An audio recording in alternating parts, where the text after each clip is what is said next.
네, 우리는 2주 전에 참 너무나 가슴 아픈 소식을 접하게 되었습니다. 오늘 기도에서 나왔던 것처럼 이태원 참사로 인하여서 수많은 청춘의 그 아름다운 날들을 다 누리지 못한 우리의 청년들이 우리의 곁을 떠난 너무나 아프고 애통한 그런 사건이 참사가 일어났습니다. 이로 인하여서 고통받는 이들 가운데 정말 하나님의 위로가 있기를 간절히 바랍니다. 또한 이태원 참사 소식 들려올 때 또한 우리 가슴에 또 한 가지 그 고통의 순간 속에서도 우리에게 자그마한 위로를 준 한 영상이 있었습니다. 여러분들 보셨을지 잘 모르겠습니다. 참사 당시에 여전히 사람들이 많이 몰리고 있는 상황 가운데 경찰관 한 분이 홀로 외치며 수많은 인파를 통제하려고 노력했던 그 영상을 혹시 보신 적이 있으십니까? 그 홀로 외치며 소리치며 수많은 인파를 되돌리며 애원했던 그 모습, 도와달라고, 되돌아가라고, 사람이 죽고 있다고, 돌아가라고 외치며 사람들을 돌려보냈던 그 영상들. 그런데 너무나 사람들이 많이 모이다 보니 혼자 힘으로 감당할 수 없어 높은 곳으로 올라가서 그렇게 외치며 소리치며 돌아가라고 사람들을 애원하며 자신의 임무에 최선을 다하는 그 모습에 우리는 하나의 또한 감동을 누리게 되었습니다. 또 이뿐만 아니라 많은 분들이, 우리가 보이지 않는 많은 분들이 두 발 벗고 그 당시에 사람들을 살리기 위해 많은 노력을 했습니다. 현장에 있던 경찰관들, 또 소방관들, 그리고 보이지 않지만 사람을 살리기 위해서 심폐소생술을 했던 그 많은 사람들로 인하여서 그래도 그나마 많은 이들이 살리고 또한 그들을 또한 지킬 수 있었습니다. 이를 통해 우리는 다시 한 번 더 한 가지 생각하는 것이 있습니다. 우리 가운데 주어진 직분과 사명, 우리 가운데 주어진 직분과 우리 가운데 주어진 그 신분에 따라서 우리 가운데 주어진 사명과 행동이 있음을 다시 한 번 더 생각해 보게 됩니다. 우리에게 주어진 신분과 직분은 그에 따른 합당한 행동을 요구합니다. 그리고 그에 합당한 옷을 입습니다. 여기 서 있는 목사의 사명은 하나님이 보내신 그 자리에서 목양을 최선을 다해서 하는 것입니다. 그래서 이 목사에게는 목사 가온이라는 것을 입습니다. 경찰관과 소방관은 어떻습니까? 경찰 공무원과 소방관들은 그들의 사명은 국민의 생명과 신체, 재산을 보호하고 공공의 안녕과 질서 유지를 위해 최선을 다하는 사명을 가졌습니다. 그래서 그 역할에 합당한 제복을 입습니다. 경찰관은 경찰복을, 소방관은 소방복을 입습니다. 그렇게 신분과 직분에는 그에 합당한 사명과 역할, 임무가 주어지며 또한 그에 합당한 옷을 입게 됩니다. 그런데 그것이 제대로 이루어지지 않는다면, 자신에게 주어진 사명을 제대로 수행하지 않는다면 참담한 결과가 일어날 수밖에 없고 누군가는 피해를 볼 수밖에 없습니다. 여기 서 있는 목사가 하나님께서 보내주신 이 자리에서 목회를 제대로 하지 않는다면, 성도들에게 관심이 없고 성도들을 섬기지 않는다면 그것은 직무유기와도 같습니다. 또한 그 가운을 입을 자격이 없는 사람이 되어집니다. 그렇기에 우리에게는 각자에게 주어진 직분과 사명이 있고 또한 그 직분과 사명을 잘 감당하며 최선을 다하는 자세가 필요합니다. 우리의 삶을 되돌아보면 참 열심히 최선을 다해 우리에게 주어진 삶을 살아가는 것 같습니다. 너무나 최선을 다해 살아가고 있습니다. 직장에서 정말 최선을 다해 일을 하기도 하고, 또한 부모로서 자녀를 잘 양육하려고 애쓰며, 또한 사람들과의 관계에서 정말 최선을 다해 살아가고 있음을 너무나 잘 알고 있습니다. 부모로서, 자식으로서, 직장인으로서, 또한 직장원으로서, 학생으로서 너무나 최선을 다해 살아가고 있습니다. 이태원에서 홀로 고군분투한 그 경찰관 못지않게 여러분의 삶의 현장에서 고군분투하며 하루하루 처절하게 살아가는 것을 알고 있습니다. 그런데 우리는 이러한 삶의 자리에서 최선을 다해 살아가고 있지만 어느 순간 우리 진짜 정체성에 대해서 잃어버릴 때가 참 많이 있습니다. 내가 진짜 입고 있는 옷, 그 옷에 대해서 그 정체성을 잃어버리고 살아갈 때가 참 많이 있습니다. 우리가 종종 잃어버리고 있는 정체성, 그리고 그에 걸맞는 옷은 성경은 이렇게 말합니다. 갈라디아서 3장 26절에서 27절은 이렇게 말씀합니다. 너희가 다 믿음으로 말미암아 그리스도 예수 안에서 하나님의 아들이 되었으니 누구든지 그리스도와 합하기를 위하여 세례를 받은 자는 그리스도로 옷 입느니라 라고 말씀합니다. 성경은 분명하게 믿음으로써 하나님의 아들이 되었고 하나님의 자녀가 되었다고 말씀합니다. 그리고 하나님의 자녀라는 이 정체성은 그의 합당한 옷을 입습니다. 그 합당한 옷이 바로 그리스도의 옷입니다. 우리는 분명하게 이 땅에서 여러 가지 신분과 직분과 역할을 가지고 있지만 변하지 않는 정체성, 변하지 않는 우리의 신분은 바로 하나님의 자녀라는 사실입니다. 오늘 본문도 이에 대해서 명확히 우리에게 알려주고 우리의 정체성이 무엇인지 그리고 그에 걸맞는 삶이 무엇인지 오늘 말씀을 통해 우리 가운데 알려주고 있습니다. 오늘 1절은 이렇게 기록하고 있습니다. 그러므로 사랑을 받은 자녀같이 너희는 하나님을 본받는 자가 되고 라고 기록하고 있습니다. 사도 바울은 먼저 우리로 하여금 사랑받는 자녀같이 라고 말합니다. 성경은 우리로 하여금 하나님의 자녀라고 말씀합니다. 우리가 하나님의 자녀가 될 수 있었던 것은 우리가 잘나서 우리의 삶을 잘 살아서가 아니라 바로 하나님의 은혜 때문에 되어진 것입니다. 돈으로, 명예로 된 것이 아니라 전적인 믿음으로 말미암아 하나님의 자녀가 되었다는 것입니다. 그런데 우리가 생각해 보면 이 믿음 또한 그저 주어진 것이 아닙니다. 내가 하나님을 믿는다고 해서 믿어지는 것이 아닙니다. 내가 지적으로 하나님을 안다고 해서 그것이 믿어지는 것이 아닙니다. 하나님께서 우리에게 믿음을 주셨기 때문에 우리가 하나님을 알게 되었던 것이고 예수 그리스도를 알게 되었던 것이고 우리가 믿게 되었다는 것입니다. 이 믿음 자체가 은혜이자 선물입니다. 그렇지 않습니까? 우리의 뒤를 되돌아보면 우리가 어떻게 믿음 생활을 했는지 우리는 이해할 수 없습니다. 내가 언제 하나님을 믿게 되었는지, 내가 정말 하나님이 내 마음속에 언제 모셔두었는지 우리는 잘 알 수 없습니다. 어느 순간인가 하나님께서 우리에게 주신 선물이자 은혜이기 때문입니다. 바로 하나님께서 여러분에게 믿음을 주셨기 때문에 우리는 하나님을 믿게 되었고 하나님의 자녀가 되었다는 사실입니다. 그런데 더 나아가서 우리가 하나님의 자녀가 될 수 있었던 결정적인 사건이 있습니다. 그것은 바로 예수 그리스도의 대속의 죽음과 부활 때문입니다. 오늘 본문의 2절 하반절에 보면 이렇게 기록되어져 있습니다. 그는 우리를 위하여 자신을 버리사 향기로운 제물과 희생 제물로 하나님께 드리셨느니라 라고 말씀하고 있습니다.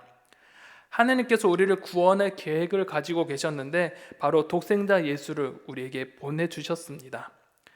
예수님께서는 하늘의 영광과 하늘의 보좌를 내려놓고 이 땅에 내려오셨습니다.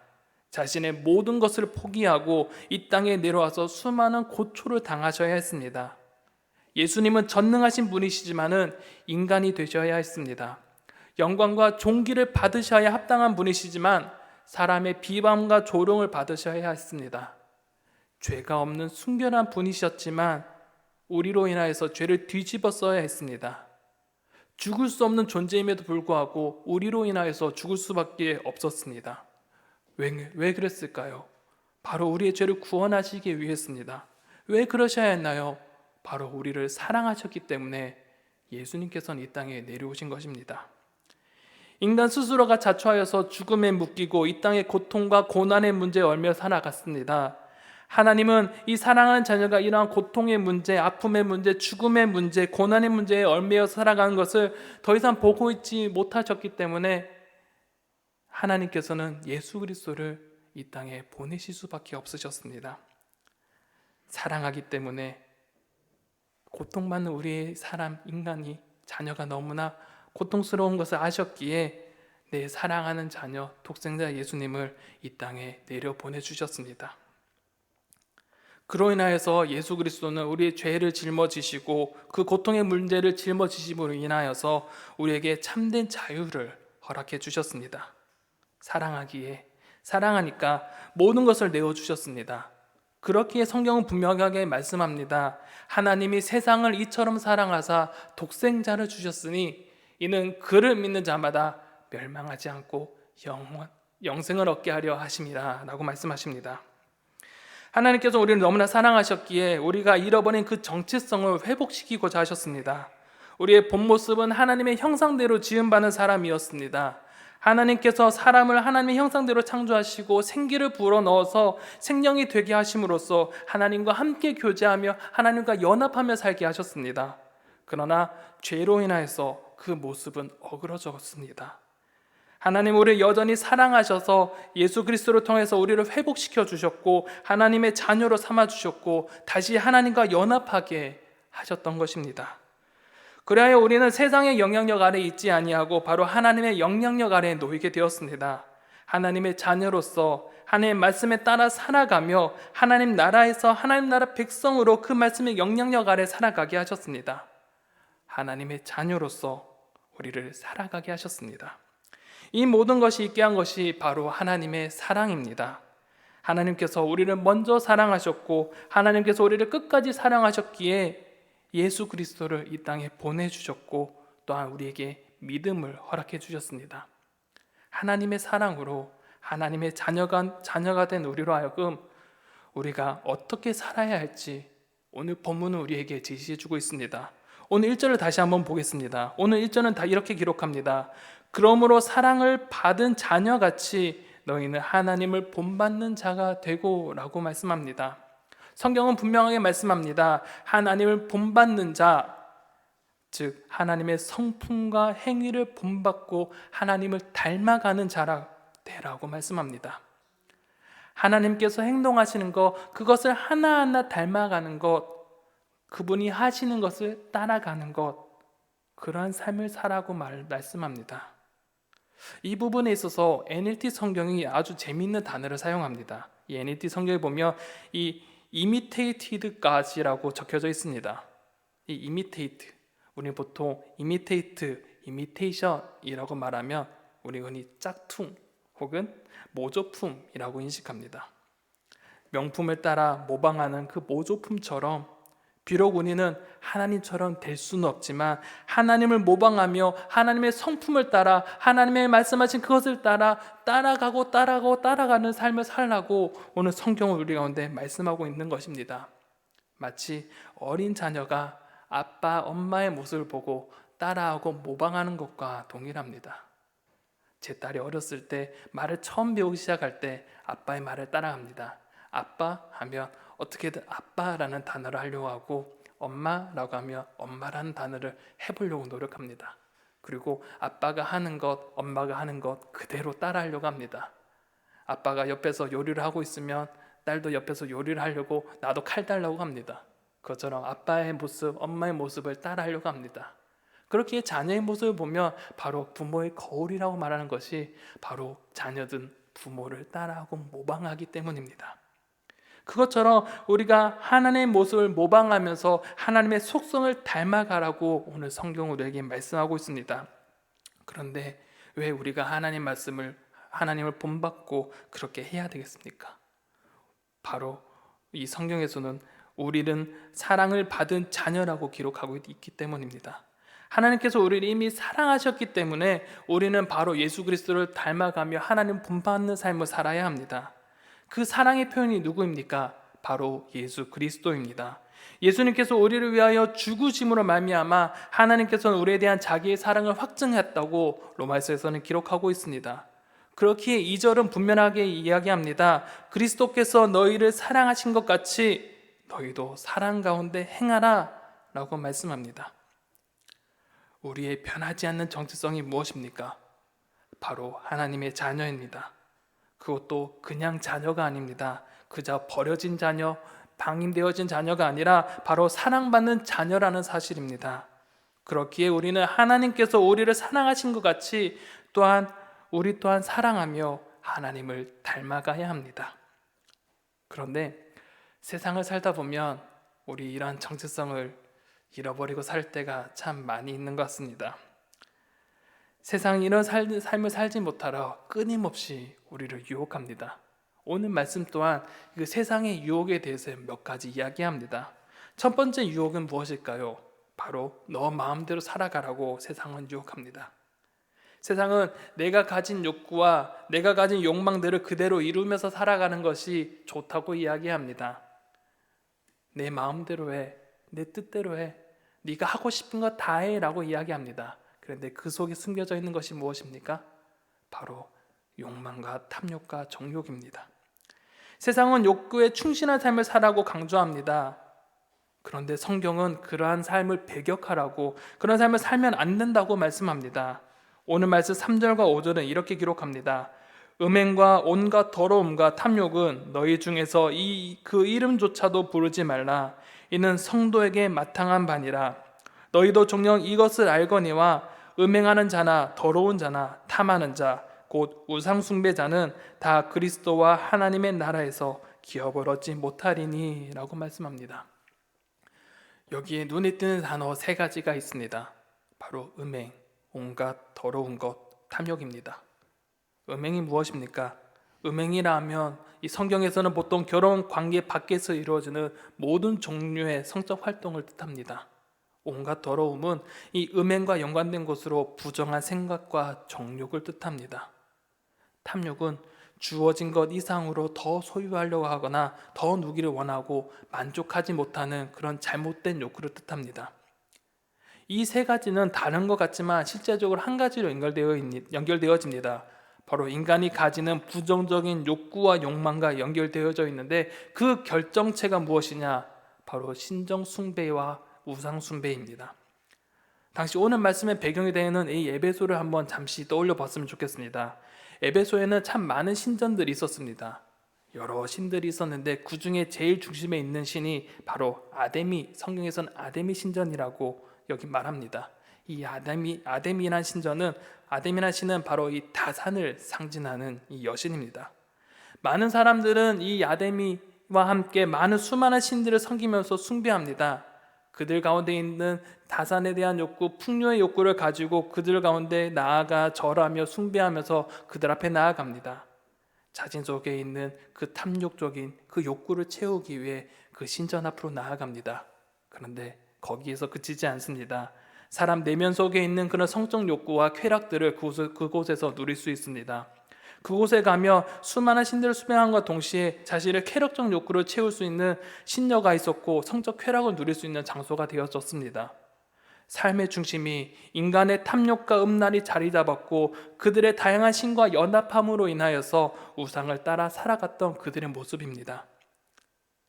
그리고 그들의 삶에서 이러한 삶이 옳다고 그것이 맞다고 생각하며 그렇게 하는 것이 당연하다고 말합니다. 자신의 욕망에 따라 살아가는 것, 그것을 붙잡고 살아가는 것이 옳다고 여깁니다.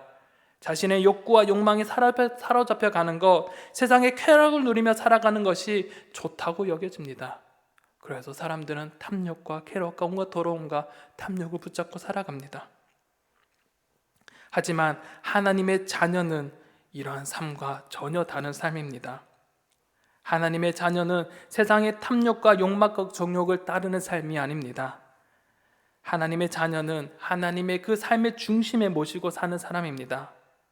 많은 사람들이 자신의 욕구와 욕망과 그것을 붙들고 그것을 삶의 중심에 두고 따라가라고 얘기하지만 하나님의 자녀는 그 중심에 인간의 욕구와 욕망과 감정이 아니라 바로 하나님을 모시고 사는 사람이 바로 하나님의 자녀입니다. 결국 우리의 영향력은 세상의 욕망과 감정과 모든 그런 것들이 아니라 바로 하나님의 영향력 아래 살아가는 삶, 하나님의 그 사랑 안에 거하는 삶의 자세를 가지고 살아가야 된다고 오늘 성경은 우리 가운데 말씀하고 있습니다. 또한 세상에 2번째 유혹이 있습니다. 바로 상대방을 밟고 일어서라고 우리 가운데 유혹합니다. 세상은 언제나 공존과 공생보다는 또한 밟히지 않고 살아가는 것을 말합니다. 하나의 상대방을 정복의 대상으로 여기고 상대방을 굴복시키고자 합니다. 이것은 언어적인 면에서도 참 잘 나타납니다. 우리는 보통 겸손하다라고 말하면 세상에서는 바보 같다고 이야기합니다. 왜 그렇게 사냐고 이야기합니다. 또한 상대방을 깎아내리는 말, 굴욕 주는 말을 통하여서 어느 순간 우리는 그 사람보다 더 우위에 있고자 하는 마음을 가지고 있습니다. 그렇게 성경은 단호하게 말씀합니다. 4절에 보면 누추함과 어리석은 말이나 희롱의 말이 마땅치 아니하니 오히려 감사하는 말을 하라 라고 말씀합니다. 누추한 말, 어리석은 말, 희롱의 말, 이것들을 하지 말라고 성경은 말씀합니다. 이들의 말은 2가지 정도로 공통점이 있습니다. 바로 성적인 음담패설과 상대방을 깎아내리는 성향이 담겨져 있는 언어입니다. 누추한 말은 음담패설을 뜻하는 것이고 어리석은 말은 외설과 성적 비하를 말하며 희롱의 말은 상대방의 상대방을 희생시킴으로써 오는 그 재미를 누리는 것이 바로 희롱의 말입니다. 누추함, 어리석은 말, 희롱의 말은 성적 쾌락과 함께 상대방을 깎아내리는 것이 담겨져 있습니다. 하지만 이러한 것들을 하지 아니하고 상대방의 상처를 주지 않으려고 치욕을 안겨주는 것이 아니라 반대로 감사의 말을 하라고 성경 우리 가운데 가르쳐주고 있습니다. 감사의 말은 상대방을 세워주고 높여주는 말입니다. 감사의 말을 통하여서 상대방이 회복될 수 있고 힘을 북돋아주며 그의 존재를 인정해주는 말입니다. 그 존재의 가치를 인정해주는 말이 바로 감사함입니다. 사랑받는 하나님의 자녀에게 어울리는 말이 어떠한 것입니까? 누추한 말입니까? 어리석은 말입니까? 희롱의 말입니까? 하나님의 자녀, 사랑받는 하나님의 자녀의 언어에는 감사의 언어가 더 어울립니다. 우리는 세상을 살다 보면 세상의 가치관과 하나님의 가치관이 참 충돌될 때가 많고 다른 것을 너무나 많이 느끼고 있습니다. 그리고 세상은 자신의 가치관에 따라 세상의 가치관으로 사는 것이 더 나은 삶이라고 우리를 계속적으로 유혹합니다. 세상은 자신의 탐욕과 욕구를 채워가라고 이야기합니다. 그것이 즐겁다고, 그것이 맞다고 유혹합니다. 상대방을 깎아내리면서 즐겁게 하는 그 유머가 정말 재밌는 것이라고 이야기합니다. 성적인 농담이 재미있다고 말합니다. 섹시하다는 말이 좋게 느껴지게 말합니다. 부자 되소요라는 말이 좋은 말로 포장되게 합니다. 세상은 어느 순간인가 하나님의 가치관을 혼돈시켜버리고 세상의 가치관으로 살라고 우리를 유혹하고 있습니다. 하나님의 영향력 아래 살아가는 것보다 세상의 가치관으로 사는 것이 더 좋다고 속이려 우리를 하고 있습니다. 그럴 때 성경은 우리에게 단호하게 말씀합니다. 6절 7절에 보면 누구든지 헛된 말로 너희를 속이지 못하게 하라. 이로 말미암아 하나님의 진노가 불순종의 아들들에게 임하나니 그러므로 그들과 함께하는 자가 되지 말라라고 말씀합니다. 세상의 헛된 말과 가치관에 속지 말라고 우리 가운데 가르쳐주고 있습니다. 세상은 끊임없이 우리를 유혹합니다. 하나님의 자녀로 살아가는 것보다 세상의 가치관으로 따라 살아가는 것이 즐겁다고 말을 합니다. 세상의 가치관으로 살아야 성공한다고 말합니다. 세상이 흘러가는 대로 좋은 것이 좋은 것이라고 흘러가는 대로 흘러가는 것이 좋다고 말합니다. 그리고 그것을 순리라고 포장합니다.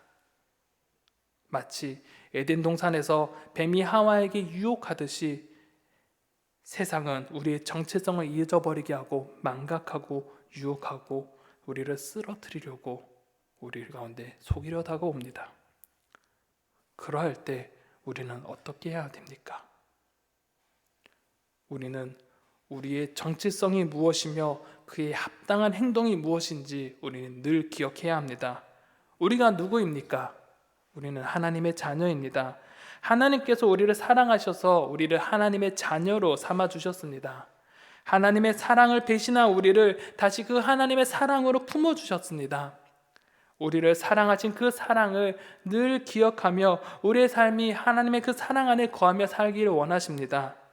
하나님 가운데 그 사랑 안에 거하며 그 사랑 안에 행하는 삶을 하나님께서는 우리 가운데 원하시고 계십니다. 오늘 말씀을 꼭 기억하시기 바랍니다. 우리가 어떤 존재입니까? 우리는 하나님의 사랑을 받은 존재입니다. 하나님의 자녀입니다. 그렇게 하나님의 자녀이기에 누구의 가치관을 따라 살아가야 합니까? 바로 하나님의 나라, 하나님의 말씀을 붙잡고 살아가야 됩니다. 세상이 아무리 이것이 좋다고 말한다 할지라도 우리는 세상에 속해 있는 자가 아니라 하나님께 속해 있는 자이기 때문에 우리는 하나님의 말씀을 붙잡고 살아가야 합니다. 세상이 옳다고 좋은 것이 좋은 것이라고 말하는 그 세상 가운데 우리는 단호히 아니라고 말하며 하나님의 그 말씀에 따라 사랑하신 그 하나님의 그 사랑에 따라 그 사랑을 실천하며 이 땅에서 살아가는 것이 우리의 본분이자 우리의 사명입니다. 하나님께서 우리를 사랑하셨듯이 하나님을 사랑하시길 바랍니다. 더 나아가 우리의 이웃을 사랑하며 살아가시길 바랍니다. 그것이 하나님의 본을 받는 것이며 하나님께서 우리를 사랑하신 것처럼 그 사랑을 따라 살아가는 방법입니다. 우리의 정체성을 늘 기억하시며 주님께 받은 그 사랑을 사장하지 아니하고 그 사랑을 실천하며 살아가는 우리의 성도님들이 되시기를 간절히 소망합니다. 기도하겠습니다.